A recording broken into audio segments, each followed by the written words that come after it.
Hi Leo, welcome back sa ating Tagalog Reading Channel. Ako ay si Abby at isa akong intuitive reader, Leo. So gagawin natin na inyong monthly Tagalog reading for the month of July 2024 at maaaring mag-resonate onto the next 3 to 6 months.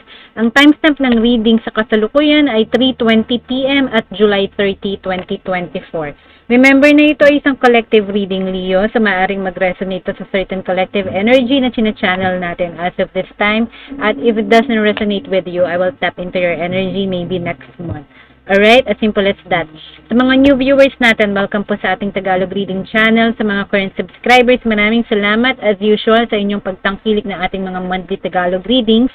So, collectively, isa-shuffle ko lang muna ang mga baraha uli in front of the camera and I'll see you guys in few seconds.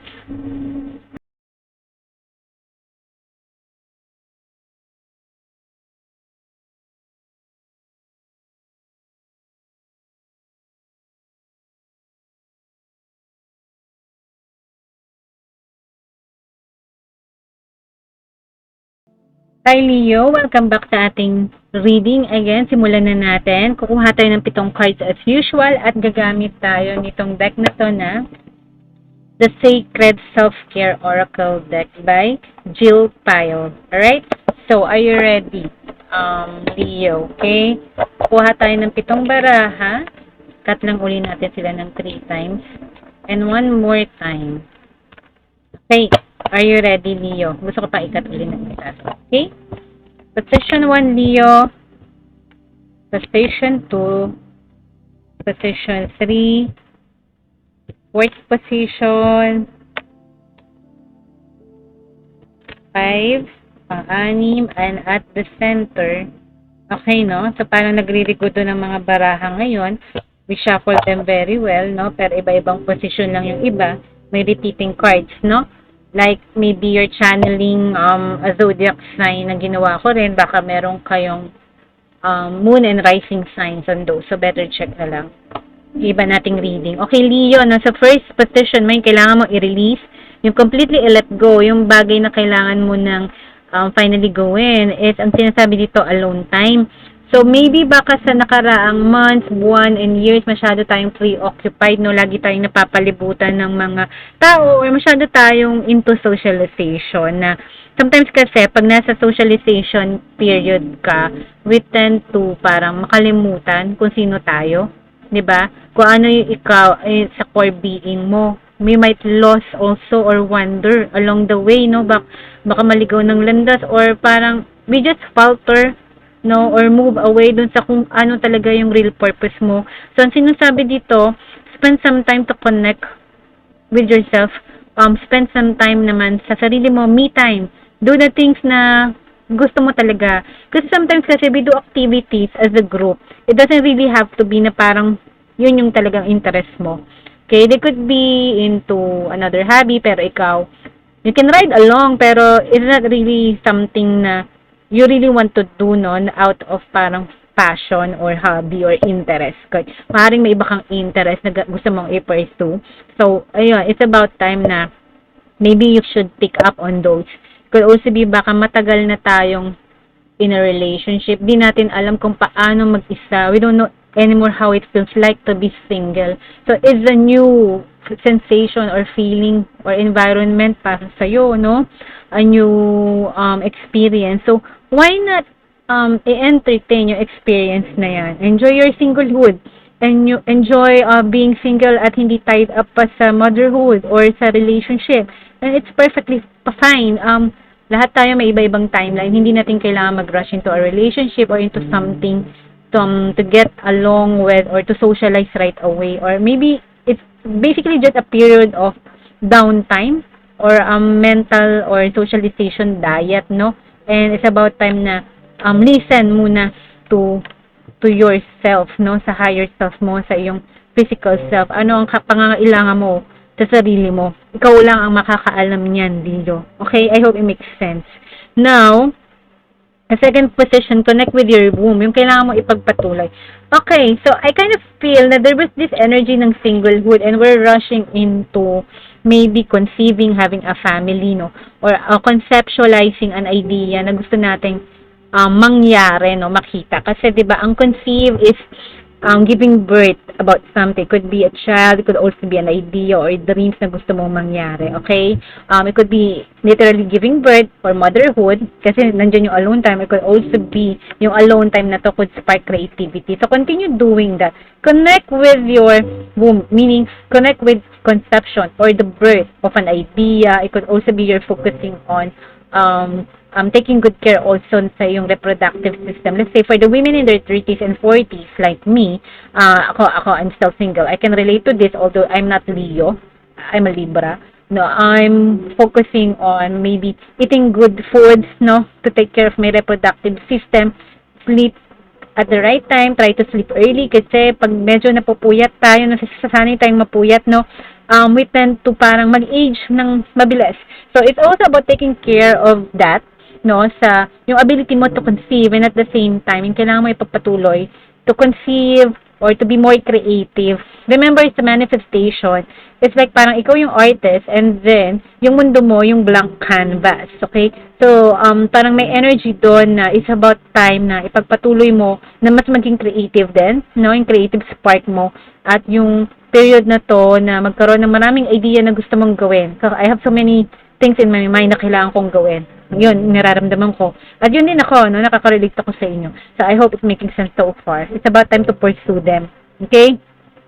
Now, dun sa manifestation position mo, meron ditong build strength, no? So, may physical nga, no, na aspect atong ang situation mo right now. Kasi may alone time, may connect with your womb then, building strength. Maaari nga you're trying to conceive because maybe we're against time na. Yun ang feeling natin. Pero ang sinasabi dito, wag ma-pressure, no? Yung alone time na to is necessary. So, may divine timing na involved. Wag ma-pressure magkaroon ng pamilya or magkaanak. It's okay. Sa manifestation mo, just build strength. Huwag papanghinaan ng loob. It could also be physical strength. Papalakasin mo yung sarili mo. Eh, yung build strength na to, may kinalaman din sa spiritual strength, no? Kasi hindi lang siya physical. Kasi tingnan mo, open yung eye chakra niya. Yung third eye niya. So, it means that sa mga manifestation mo, don't lose hope, no? Baka kasi napupuyos tayo na kandila. Alam mo yun, nawawala yung ignite, yung spark sa apoy sa kandila, no? Na nagdidim. So, wag tayong magpanghinaan ng loob sa ating mga bagay na gustong mangyari. Kasi at this point, dapat ini-ignore natin yung mga nakikita natin externally kasi it's all in the past. Na-manifest mo na yan eh. So, it means to say na ang concept ng past and the concept of present and future, ng concept ng past and future lies on the present, okay? So, ang future is not set in stone because you live at the present time to create new things, no? Connect with your womb, okay?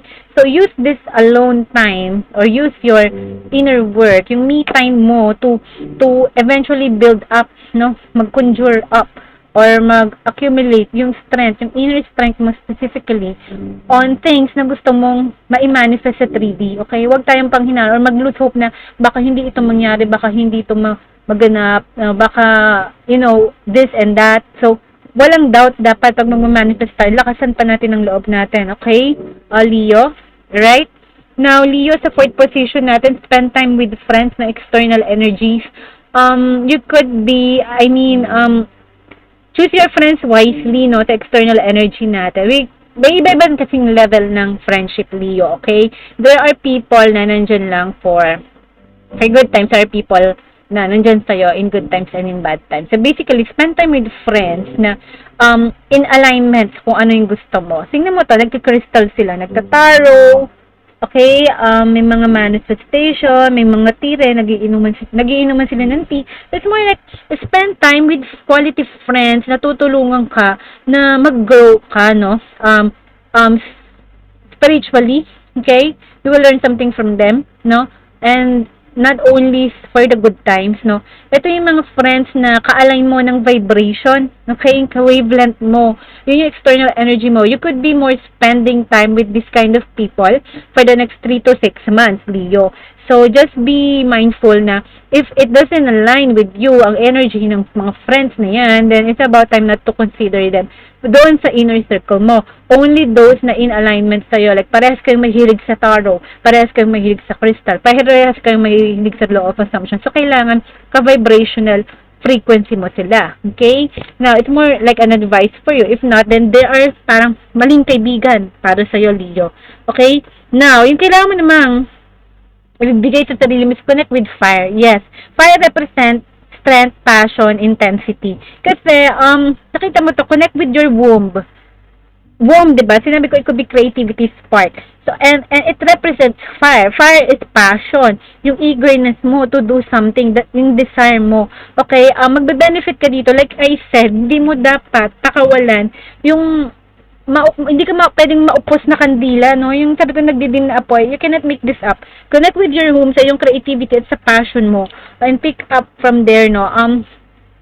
Hindi ka dapat panghinaan ng loob, okay? Kailangan palakasin mo yung desires mo, yung intensity mo na makapag-create ng bago, okay? Kasi kung mahina yan, how can you manifest? Kung hindi tayo willing na may manifest yon, okay, Leo? I hope it's making sense. So, dapat, it's the creativity is there, yung intensity to create something nandiyan, Leo. Okay? I hope it resonates, no? Kasi napakaganda ng reading mo. Connect with your womb and connect with fire, no? And yung momentum mo to create something, it should be there. Hindi dapat papago-bago. Okay? Up and down, up and down. No, build strength continuously on that. Ngayon, sa new beginning mo naman, Leo, nandito ang take a walk. Okay, sa mga new beginning, kalma lang tayo. Like I said, no, live at the present time. Live at the moment. What did I just said? Kasi, ang past and future, no, yung past, kasi, these are the things na manifest mo na. Yung future, wala pa yan. Depende yan sa present. So, take a walk. Take a leisurely walk.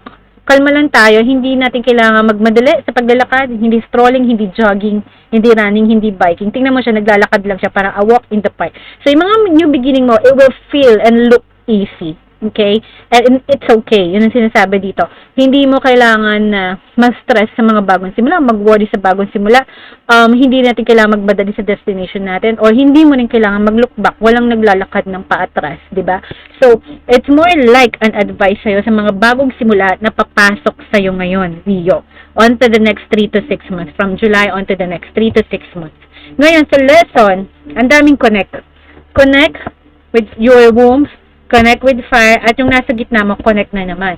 Connect with crystals. So, ito yung, you have spent time with friends working on crystals, tea, harmony, balance, and chill lang, parang zen, no?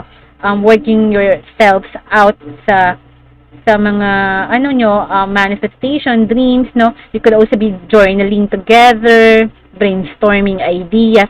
So, quality friends, engage quality conversations, no? So, connect with crystals as well. I'm not sure if you have a crystal, or if you're thinking of getting a crystal, gawin nyo yun. Kasi, more like na kailangan mong more like lesson sa'yo to eh. The relevance of crystal is, to elevate yung frequency natin, to work with them, kasi they carry a frequency. But remember, ang crystal, bumibigat ang energy pag hindi naka-cleanse and charge. So, it's important you know how to work on crystals. Kailan sila i-cleanse, kailan sila i-charge, kailan sila gagamitin. So, maybe it's just additional knowledge for you, or more like an advice sa mga guides mo na maybe you could use a little help, no? With friends, alone time, build your strength, creativity mo, passion, relax lang, but at the same time, maybe you could use a little help from our little friends na mga crystals and minerals, elements, no? Leo, so I hope it resonates with you, this reading, no? So, if it doesn't resonate with you, I will tap into your energy next time. Take care, Leo. God bless, and mahal ko kayo. Bye!